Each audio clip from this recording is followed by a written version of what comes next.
Sa ngalan samahan sa Anak ug sa Espiritu Santo.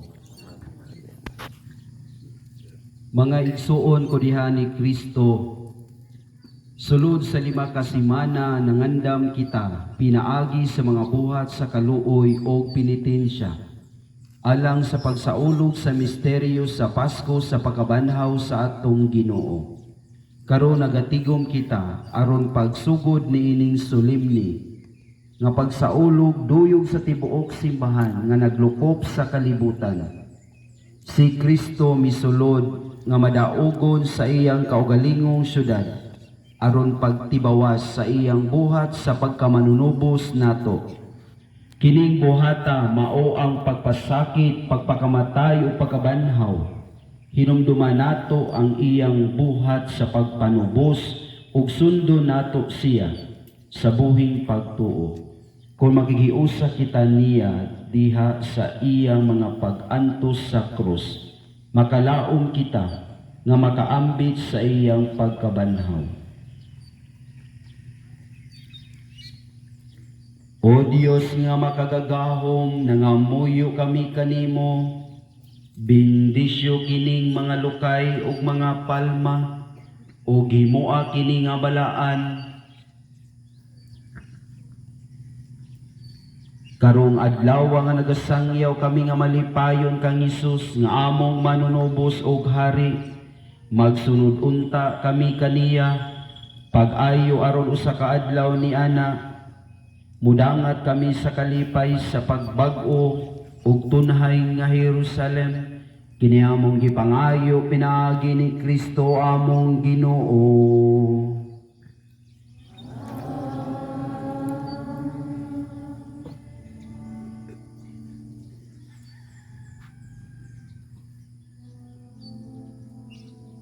Wala palagi.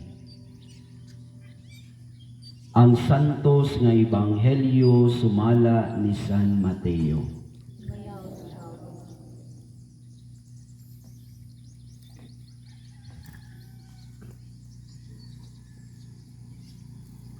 Si Jesus mipadayon ngadto sa Jerusalem nga naguna kanila.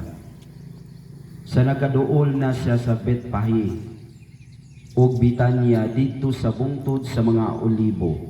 Gipadala niya pag-una ang duha niya katinun-an uban niining tugon. Lakaw kamo ngadto sa balangay nga naa sa unahan. Ug iligsulod ninyo inyo makaplagan ang usa ka nating asno nga gihigot nga wala pa kabay. Badbari ninyo kini ug dad-a dinhi. Kung may mangutana kaninyo, ngano nga inyo kining gibadbaran, ingna siya. Nagkinahanglan niini ang magtutudlo. Ug miadto sila, ug ilang nakaplagan ang tanan sumala gayud sa gisulti ni Jesus kanila. Samtang nagbadbad sila sa asno, nangutana ang mga tag-iyan niini. Nganong inyo man kining gibadbaran? Kunya mitubag sila. Nagkinahanglan niini ang magtutudlo.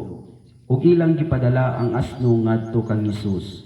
Unya ilang gihapin sa buko-buko sa asno ang ilang mga kupo ug gitabangan nila sa Hesus pagkabayo niini. Samtang nagkabayo siya, gibakbak sa mga tao ang ilang mga kupo diha sa dalan sa iyang agianan. Sa nakaduol na siya sa Jerusalem, sa dapit diin ang dalan naglugsong sa bungtod sa mga olibo. Ang dakong panon sa mga sumusunod nagsugod pagpasalamat sa pagdaig sa Dios sa kusog nga tingog tungod sa dakong mga butang nga ilang nakita. Dalaygon ang hari nga mianhi sa ngalan sa Ginoo. Pakigdait didto sa langit ug dalaygon ang Dios. Unya pipila sa mga Pariseo miingon kang Hesus, magtutudlo. Pahiluma ang imo mga tinun-an. Ug sa Hesus mitubag kanila, sultihan ko kamo nga kun maghilom sila maninggit ang mga bato. Ang ebanghelyo sa Ginoo. Atong awiton ang usana.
Karon magsulod kita sa simbahan samtang mag-aawit kita sa pagsugat sa Ginoo diin ning sulod siya sa madaugong pagsulod sa Jerusalem. Manulod na kita sa simbahan.